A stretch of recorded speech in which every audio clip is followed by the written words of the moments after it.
enjoying the event so far? I'm having a wonderful time. I've been quite busy with most of my movies that I've been involved with here, but I'm going to try to sneak out tonight and watch even a little bit of Deathgasm and watch a little bit of The Hallow.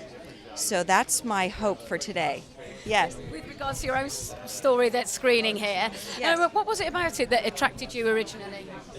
Originally, I was repelled by it, if I want to be totally honest, because I read the movie and it frightened me. It's a very deep and dark psychological story of two women who are kind of lonely and lost, and I play the caretaker. And my character is not always very nice at times. So when I read it, it made me feel really sad inside and scared. And so I actually didn't know if I could do it or wanted to do it. But then I talked to the filmmakers, and I knew who the other girls were that they had cast in the role. Sarah Hagan, who does a remarkable job as Janie in Sunchoke, and also Sarah Malikou Lane. And I thought, I'd really like to work with these ladies. And it's mostly women in this story. So I appreciated that, the filmmaker who wrote and directed the movie, Ben Cresciman, grew up with women in his family. I think his father was gone, and there was a lot of women around him, and he has a good sensibility about women. So, as a woman filmmaker, I appreciated that. So after chatting with them and then signing on to make the movie, I was really happy that I did, because it's been a wonderful experience, and it's a beautiful movie, even though it's really dark and sad. It's beautifully shot, and it has a lot of poetic resonance to it. I would think as well, for you as an actress, a lot of what you do is instinctive. So when you've had such a gut reaction to it, once you finally invested into the story itself, it becomes very exciting and you become passionate about it. And it's something that you want to tell, to show other people. Yeah, absolutely. I mean, there really is a moment when you have that choice, like many choices in life, where you just say yes or no, and then it's almost like you can feel everything opening up.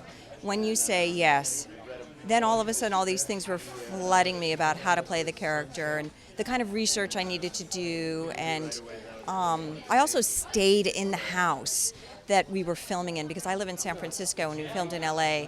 So that was kind of, that really informed me as well about how to feel sort of isolated, within the character in the house that we were filming in. So, yes, and of course, I want to share it with everyone now.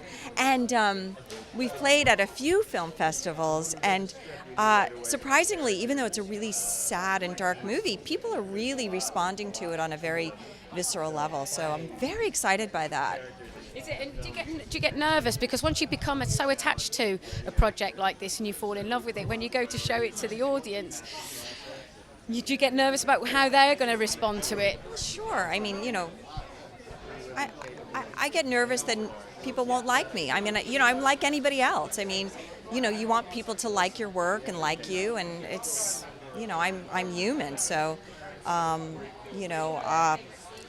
the most part, people have responded very favorably, so I'm relieved. And I think that really is a question for the filmmaker as well, since he wrote it and directed it. It was really close to his heart, and he, as a director, was very specific about how he wanted us to play all of our characters and all of the scenes. He was a pretty heavy-handed director, which is fine.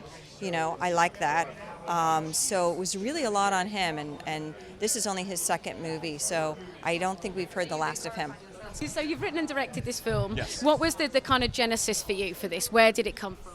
Well, I grew up in Los Angeles, and I knew a number of kids growing up who were raised primarily by nannies. They had parents who were off working or traveling, and that kind of, the isolation and the loneliness that creates was something I wanted to explore.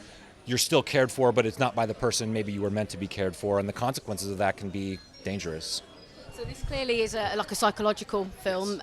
So you must need excellent actresses that can carry off the kind of range and complexities that you're going to be expecting. Yeah, yeah, absolutely, and I couldn't have been more fortunate to work with the actresses that I did. I mean, Sarah Hagan, who's not here with us today, but plays Janie and is a star of the film, is an incredible actress, and a lot of people know her from Freaks and Geeks and Buffy the Vampire Slayer, but I don't think anybody was really quite prepared for, what she really has to bring to the table, and she's phenomenal. And obviously Barbara Crampton is a legend, and in addition to being a legend, is exceedingly talented and just a wonderful human being. And Sarah Malika Lane, also, who's not with us today, who plays Savannah, is just another really talented actress who was super committed. And this film put the actors in some difficult situations, and they understood from the very beginning what the goal was, and so they made my job easier every day. And when you're directing and have written it, this is your baby. So is it hard for you then to let go and let the actors do their magic? Or actually, no. Film is a collaborative medium, and I think it's important for any filmmaker to really embrace that and lean into it as they enter the process. And I think it's also a really exciting experience to surround yourself with people who are probably more talented even than you are. Certainly, I couldn't act these roles. I couldn't have shot the movie. I couldn't have scored the movie. And so the collaborative nature of the experience, and having this cast and crew that really elevated my craft was an honor, and made for an excellent end result. what was it about the film that you felt that as a producer you wanted to invest your time and effort? What was it about the film? We've read a lot of scripts, and what really stood out about this one, I would say it's unique, and it's a little, I think, different from most horror and genre films. I think the characters have a lot of depth, and we knew it would be a real challenge capturing a movie as intense as this on film. But I think the script was outstanding, and it really stood out. Was it interesting for you as well to produce a script that had such sort of strong female protagonists in it? It was very interesting, and the casting process was a real challenge too, because the characters go through some real catharsis, and it was intense, and we just wanted to make sure that we found actors able and willing to go the full distance, and it really paid off because they're all amazing.